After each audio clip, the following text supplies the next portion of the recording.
Mike Schaff. Talking over life's unanswered questions. BBC Radio Manchester. Well, we certainly got a big question today. Many of us woke on Bank Holiday Monday to the news that Americans had been waiting for almost 10 years. Osama Bin Laden had been found and was killed. Reactions on the streets of Washington were joyous, but since that day, faith leaders in the UK have spoken out over the reaction of the US and of the way in which he was killed. With me this morning to discuss the issue is Reverend Hayley Matthews, Media City chaplain and member of the Christian community, Rabbi Benji Rickman, head of Jewish studies, a teacher and a member of the Jewish community, and Mohammed Amin, treasurer of the Muslim Jewish Forum of Greater Manchester, and he writes on Muslim affairs. Can I wish you all a very good morning and a very warm welcome? Good morning. Good morning, Mike. Thank you very much indeed for being with us. Let's start off with this question. What did you make of the news this week? Let's start off with you, Mohammed. I heard the news at exactly 7 o'clock on Monday morning because I always wake up to BBC Radio 4. And I'll be quite honest, my reaction is as soon as I heard the news inside, I just went, yes. I was delighted. I would have liked to have been arrested and brought back for trial like Adolf Eichmann was. But if that wasn't possible, then it was entirely appropriate to kill him. Reverend Hayley. I was dismayed that he had been killed and not brought to trial. Dismayed that was the action that was taken in what seemed to be, judging by the first reports that we heard, an incident where he could have been. And Rabbi. I was relieved that no Americans were injured or killed in the operation, relieved that an evil person was taken out of the world, but it wasn't an emotional sense of joy, but more of a sense of justice had been served. If you looked at the reaction on the streets in America, there was joy. There was, but I think that so typifies the exuberance of American culture anyway, that sense of celebration and over-the-top reaction to most things. I was actually in Manhattan the day of 9/11, and I wandered the streets in the afternoon, and there was a sense of disbelief. People weren't walking normally, they were walking in a daze, and so those who were there, I think, had a right to celebrate, but I think perhaps the rest of the world should be cautious at that over-the-top celebration. What did you make of the reaction of the people on the streets in America? One thing to remember is that this was pub closing time in the United States. And a lot of the people who were on the streets outside the White House just after Obama's announcement had actually been to the pub. So it's understandable that they were perhaps somewhat more enthusiastic than you might be in the cold light of day. However, you need to bear in mind this was the greatest attack that the United States has ever suffered since Pearl Harbor, and the third greatest one-day loss of life that America has ever experienced. And in that situation, you want to go and get the bad guy. This is a man who's also killed and been responsible for killing thousands of Muslims all around the world. I don't think there's ever a reason to celebrate somebody being murdered.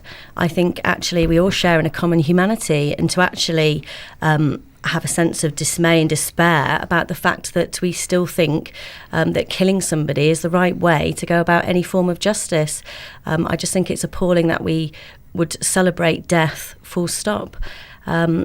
We talk about this loss of life in America, 3,000 in one day. Look at the civilians in Afghanistan that are continuing to be killed. You know, what was it? 7 to 13-year-olds, 9 of them on March the 1st this year that were killed by American troops. Have any of us heard about those children? We need to think about loss of life on both sides. We have a ritual on Passover, and obviously we celebrate the freedom from slavery in the ancient Israelites. And we talk about the death of the Egyptians during the 10 plagues that God brought over Egypt. And one of our rituals is we're sitting at the Seder table, the Passover table, with cups of wine to celebrate the freedom. And we remove a drop of wine from the cup each time one of the plagues are mentioned. Because even though, from our perspective of ancient Jewish history, we were the victors, because there was death, people suffered. Even if they were our enemies, our celebration has to be limited, even in the smallest degree, of a drop of wine for each of the 10 plagues. So we celebrate justice being served. We can celebrate that the image of God that's expressed in the decent people of society can be seen in a clearer way. But to rejoice at humanity, at someone losing their life, that's not a Jewish approach to this type of situation. Something that's been widely discussed is should he have been arrested? How do you, all three of you, handle the argument that had he been arrested, then there would be retaliations to try and get him released? I wanted him arrested. I'm sure the American government wanted him arrested. We don't have second-by-second details of exactly what was going on, and the Navy SEALs had to take split-second decisions. I feel confident that if Bin Laden had been standing there with his hands up saying, OK, take me in, he would not have been shot.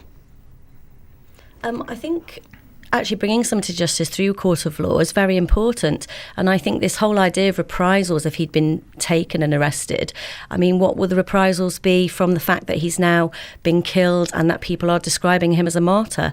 I think actually that fuels a fire that's slightly more worrying. As Mohammed mentioned before, when Adolf Eichmann was taken, he stood trial, but his persona was not the same as Bin Laden today. I think there is a concern that he might have been a difficult person to hold in any type of jail, and it would have been a complicated security issue.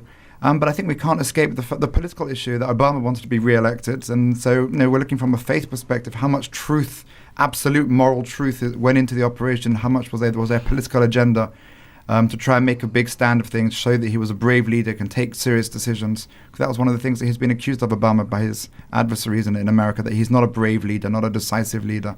And I think he was looking not so much as the moral arbiter of the world, but to get re-elected. I want to ask all three of you this next question. What does your faith say about justification and revenge? It says that we should turn the other cheek. It says that we're all about forgiveness and grace. And I think that the idea that we're working on an eye for an eye just isn't part of the Christian faith. For Jews, the Torah makes it clear that God's given judges and nations the ability to execute judgment. Forgiveness is not for us to forgive those who wrong us. Those who have wronged us have to ask us to be forgiven. So there's no sense in Judaism that you have to go around forgiving people who are evil. They have to come to you. And it's now body and soul. When body and soul separated, the soul's being judged by God, and it's for God to judge him as God sees fit. The basic principle in Islam is that if your relative has been murdered, then you are the person who is in a position to forgive the person who's carried out the murder. That's often associated with the payment of blood money. And if it's up to you whether you choose to take it or whether you choose to demand that the person is tried and executed, the killer. But ultimately, forgiveness is regarded as a good thing, but the right to forgive belongs to the victims. Yeah, absolutely. Now, let me ask you this. I want your thoughts on the media's portrayal of what went on last Sunday night, Monday morning. Any thoughts? I think we're living in a society not much different from the ancient pagan world of bloodlust. And we have such a desire to witness the loss of blood or to see evil fall, and it's a depraved state. The media's ad nauseum gone on and on about this all week. We heard the news repeatedly for days, and it was on every website had it for days. It was just enough already. I think, again, we're looking at projecting all of our evil onto a person. We talk about Osama Bin Laden, he murdered people. Well, I mean, look at the refusal to provide drugs to the HIV community over in Africa. 24 million people have died so far. Well, is that not an act of genocide? We're actually projecting all of the ways that we murder people on a day-to-day basis onto this one man who has killed 3,000 people in one incident. Is being told, we're told that he's responsible for that. But I mean, we're all responsible for the deaths of one another on a daily basis. And I just don't understand why we don't look at the way we refuse to collaborate, we refuse to talk to one another, and we refuse to look at different ways of doing things apart from, well, we're just going to murder somebody else. It's never the answer.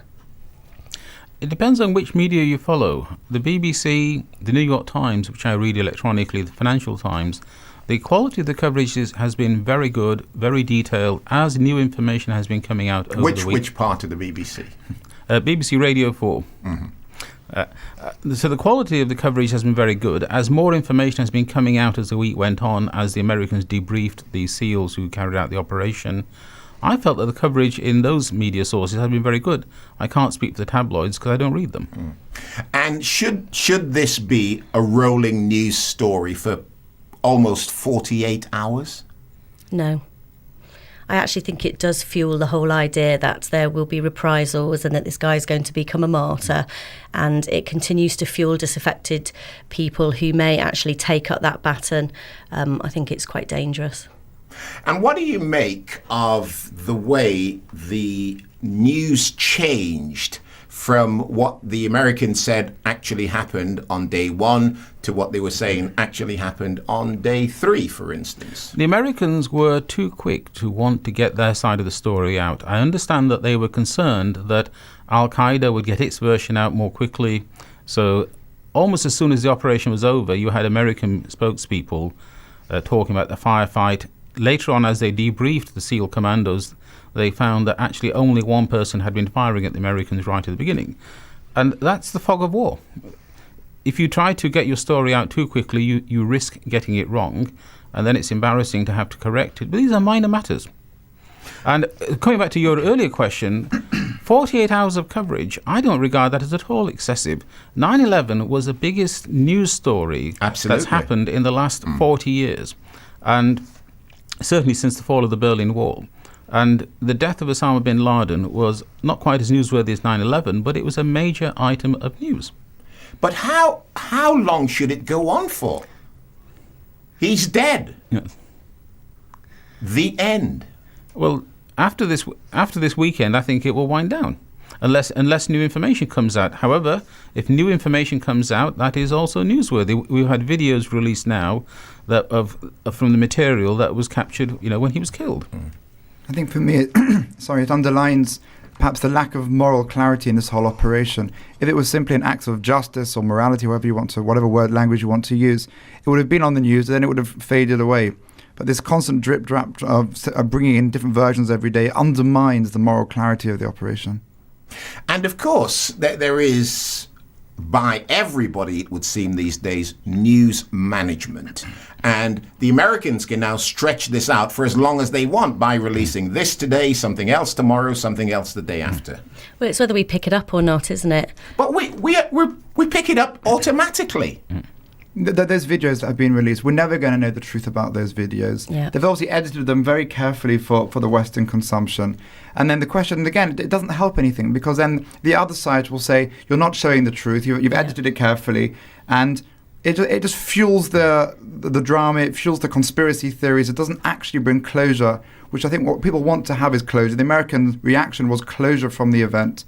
And they saw the firefighters die, they saw the ambulancemen die, the police, and the people who came to help. They want it to go away. They want it to move on after a decade of difficulties, perhaps to move on with their lives. Perhaps people are now going to go and remarry, start new families, because they can end this moment of darkness in their lives. And this media frenzy is just going to keep this going, and unfortunately keep the pain going for many of them as they feed on this media. Well, is it news or is it propaganda? That's what I would say. To my mind, it was clearly news. And the story of Al-Qaeda isn't over yet. We have to find Ayman al-Zawahiri, Bin Laden's number 2. We've got people in the Yemen, Anwar al-Awlaki, who is inspiring people to try to commit new acts of terrorism. This is an organization that has to be arrested or destroyed. Is that ever going to happen? Can you destroy an organization that is so diverse? You can destroy the central command of the organization. You can make it impossible for them to operate. The idea behind Al-Qaeda is an idea that you have to combat with ideas. You don't combat ideas with military force, but Al-Qaeda as an organization was committing acts of terrorism, and as an organization, it needs to be arrested or destroyed. We're going to break here for the traffic and travel, and then we'll be joined after that by Reverend Jane Shaw, who's in fact the only female Anglican vicar who's worked in Pakistan. Mike Sachs, BBC Radio Manchester. Well, joining our discussion now is Reverend Jane Shaw. Reverend Shaw has worked in Pakistan. She returned from there last September. Now, I know, Reverend Shaw, you haven't been able to listen to the other parts of our discussion, but we want to bring you in to get your reactions, first of all, to the news this week. Well, it was quite a shock and surprise. I mean, I know Abbottabad quite well. I've been there several times. I've lived nearby for a while. And I thought, this is a relatively small community and a very heavily militarized cantonment. It seemed very surprising that anybody could live there without the security forces being well aware. So that slightly surprised me. Give me an idea of life in Pakistan, because it's something we've discussed on this program before. Is it a state where there is no law, for instance? Because we seem to hear more and more about people being executed, being killed for minor things. I'm not talking about Bin Laden now. I'm talking about things that's gone on there in recent months. Oh no, there is law. There is a good legal system, actually based still on the old British framework, pre-1947, moderated to be in line with Sharia law. There is police, there are courts, there are judges. The whole legal system is there. But it doesn't necessarily work as well as it does in a Western country, because there is a lot of corruption and things, go wrong. What did you make of the way some Americans, celebrated the death of Bin Laden? Humanly, I understand it very well. They've been through terrible traumas. They've been led to attribute this to this one man, and now the one man has been removed. So there would be naturally the sort of rejoicing that our parents might have felt when Hitler died. The figurehead is very critical to people's understanding. I was taken aback, I think, by the manner of his death. It seemed very summary execution. And I was impressed by a speaker on Thought for the Day last week who said that after the last World War, justice was moderated through the Nuremberg trials. There was evidence, there were witnesses, there was a judgment. But a gunshot at 4 o'clock in the morning is, well, it's almost more like terrorist activity. And there's been a lot of discussion, and I want to bring Mohammed in on this one first of all, please, about the way in which he was buried. What were your thoughts on that? I can understand the reasons for doing it, and basically I support them. If Bin Laden had been buried on the ground, his tomb would have become a shrine to the people who think like he does. As it was, his body was treated the Muslim way. It may well have been actually prepared by Muslims. There are many Muslims who serve in the American Armed Forces. And I'm sure the Americans are quite capable of getting some to help prepare the body and then bury it at sea. This way, there will never ever be a shrine to Bin Laden. Reverend Jane? Well, I suspect there will be a shrine to Bin Laden because people create shrines wherever, and there may even be one in Abbottabad quite soon. But in terms of the way in which his death was, his burial was executed, I see that will cause some unease and offence among some strict Muslims. And that maybe just goes with the package. That's something that, with the other outrage and the other offence, it becomes part of the story. There seems to have been lots of discussion as to how Bin Laden was able to stay in effectively a city in Pakistan for this length of time without being spotted, without getting caught. Are we wrong to blame the people of Pakistan? Oh yes, I don't think the people of Pakistan come into it necessarily. Now, I was surprised, and I wonder whether the security forces did actually know who the guest was. I'm sure the house is in the name of one of the tribal chiefs, and so his name doesn't appear.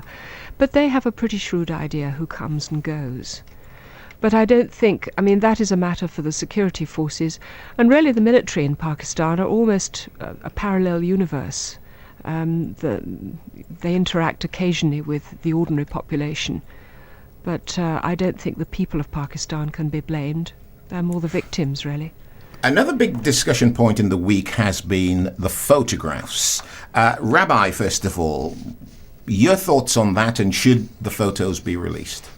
I don't think so. I don't think people need to witness the dead body. If we want to accept we're living in a Western democracy where we have to have some sense of we trust and we believe heads of government, heads of state, and I think being told that he's been killed, we have to accept that. Conspiracy theories will always question the truth of a photograph anyway. And I think it's just, again, it's that sense of bloodlust that many people seem to want to revel in rather than the truth of the death of an enemy of most of the world. Reverend Hayley Matthews? Yeah, I would agree. Actually, it is the whole bloodlust and YouTube videos and that kind of culture. It's not really appropriate, is it, for something of this stature? Al-Qaeda has already put out a statement accepting that Bin Laden was killed. It took a few days for them to do that. It did, but they put it out. Publishing photographs will not actually convince those people who still think he's alive. People still think Elvis Presley is alive. So there's nothing to be gained by publishing the photos. It will make more people angry, and therefore I think Obama has made the right decision. I would encourage him to stick to it. Reverend Jane? Well, it was funny. I used to joke in Pakistan that people didn't believe something had happened until they had the photograph of it. You know, birthday parties, weddings, whatever.